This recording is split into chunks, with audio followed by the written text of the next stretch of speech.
Hello everyone, and welcome back to Tony D's Music Channel. Today I bring with you a very important message. It's June 18th, 2025, and so I need to say a very important happy birthday to Paul McCartney. He is now 83, and that's incredible. It feels like both Paul and Ringo are incredibly healthy and live very long lives, and we are both blessed to have them. And I don't see Paul slowing down at all. And I want to talk to you today about why Paul is so important to me. I discovered the Beatles and discovered my fandom when I was 12 years old. Started collecting Beatles albums. And the first one that really stood out to me was Eleanor Rigby, a Paul McCartney song. Now, many people will say that the Beatles put that song together, but it's Paul on vocals. That's the important part to me. And the main point of that song was to write about a lonely old person. And that's why I love that song so much. And so many great Beatles songs that I love written by Paul. Things We Said Today, I think, is a beautiful song. All My Loving is Paul. Penny Lane is Paul. Helter Skelter is... those are just a few of the best Paul songs that the Beatles did together. And those songs became the soundtrack to my life, the Beatles. And then when I was about 15, I started listening to Paul McCartney's solo career. And that's where he really became an idol of mine. At that point, I had the Wings compilation album and 7 Paul McCartney solo albums. The McCartney 1 debut album, Ram with Linda, Wildlife, although I didn't like it at the time, the first Wings album. Band the Run, of course, the best album there is, from Wings anyway. Venus and Mars, second best Wings album. Flaming Pie, and Case Creation's Backyard. Those were the 7 McCartney albums I had when I was a teenager. And I listened to those albums constantly. They really kept me company at a time when I was lonely. And that's been the constant for McCartney with me. I can recall back when I was a teenager listening to a lot of those songs while playing video games, while walking the dog, and Paul really kept me company. He really did. My first year of college, I listened to Paul constantly, Flaming Pie, the songs from the recent Fireman album, Arguments, Driving Rain. I just got in it, and I thought it was incredible at the time. I still think it's incredible. And that's been the big constant for me, that Paul's music is so comforting to me. And I remember when I was 23, I was in Naperville in college, and I rented a lot of albums from the library there.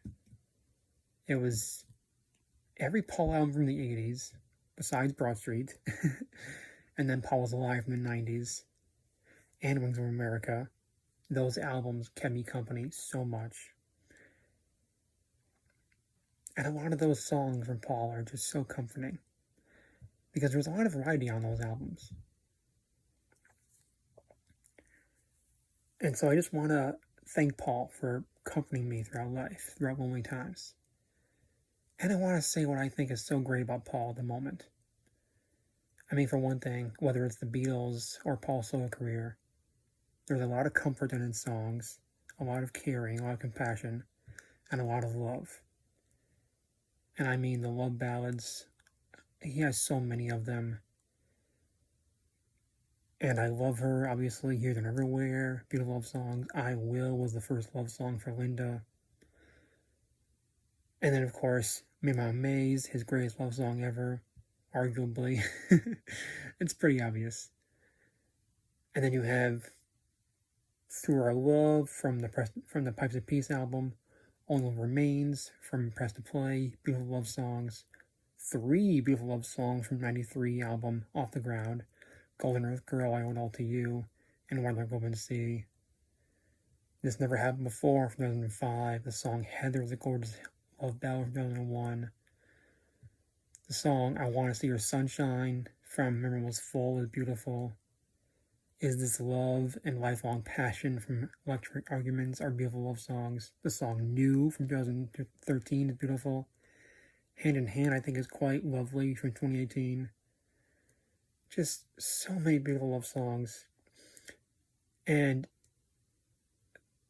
not even just that kind of love is exhibited in Paul, but the fact that in 1995, Maureen Starkey, Ringo Starr's first wife, died of leukemia, and Paul wrote this gorgeous song for her, Little Willow, and he wrote that to sing for Ringo's children, which is so lovely. But there are many sides to Paul, and I want to talk about the other side of Paul, the edgy rocker, I guess you could say, the bad boy, and there was plenty of that.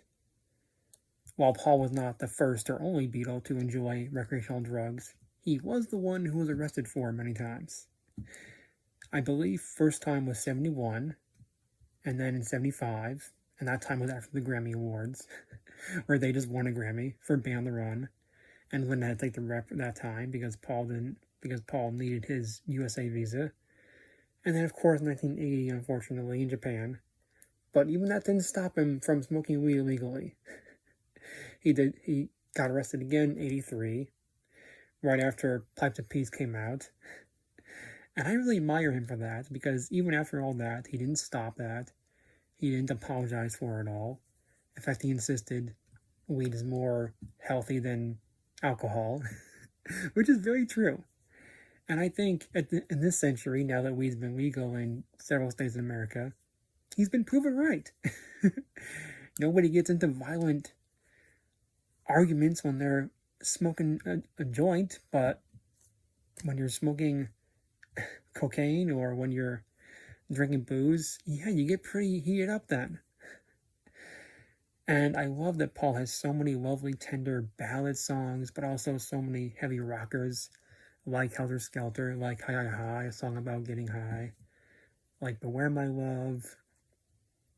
He has so many of those great rockers, like Sliding from the recent album.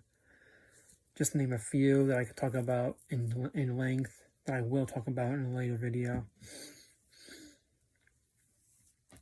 And also, something so amazing about Paul that he was really ahead of his time. When he got married to Linda, he became a father by adopting her daughter from her first marriage. And then they had 2 more daughters. Then they had a son. And these children took up Paul's whole life back in the early 70s. There were a lot of songs in the early 70s inspired by his children. Mary Had a Little Lamb, he wrote a version of that for his daughter Mary. Monkberry Moon Delight was inspired by how his daughters would call Milk Monk for whatever reason.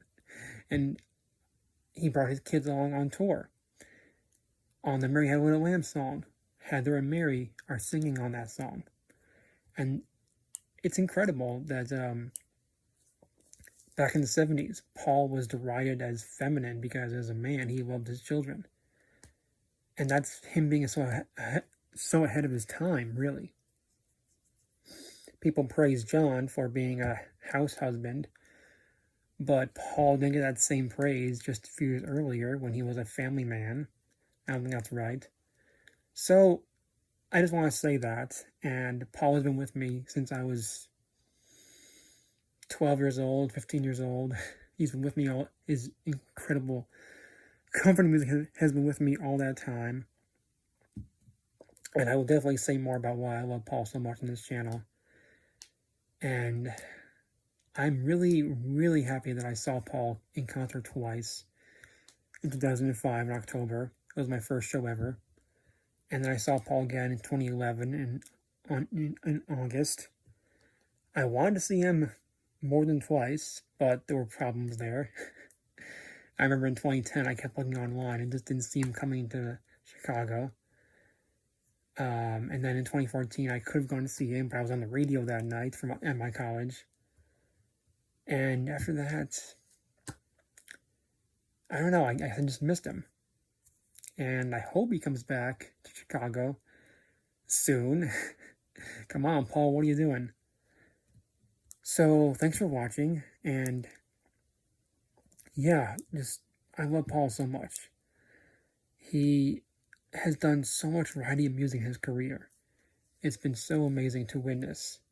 And compared to George and John Lennon and Ringo, he's created way more music than them, being alive longer than George and John, obviously.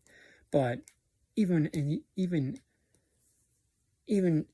that being true, he just never stopped working. I admire that about him. And there's more that I relate to in Paul. In his solo career, compared to being a Beatle, he was so insecure because he didn't know what his best songs were. He didn't always know what his best stuff was. He didn't always know when he had a hit, and he relied on other people to know that. And I wish he was more secure. He should be so proud of his solo work, beyond just being a Beatle. I mean, a 50-year solo career from 1970 to 2020. And in that time, he never stopped working. He did stop touring for a while. There were no tours from 76 to 89. But he was constantly making music. He never went on a break from that like George, John, and Ringo did, which they did for various reasons. And I really admire his work ethic about that. I really do. I can relate to the guy feeling insecure. It's something I feel constantly. But man, it's amazing to see Paul still performing at this age. At now 83. I hope he lives much longer. Yeah, I can't even think about him dying. I love you so much, Paul. I love you so much. And he's so multi-talented. Thank you for everything you've given us, Paul. Thank you. And thank you for watching.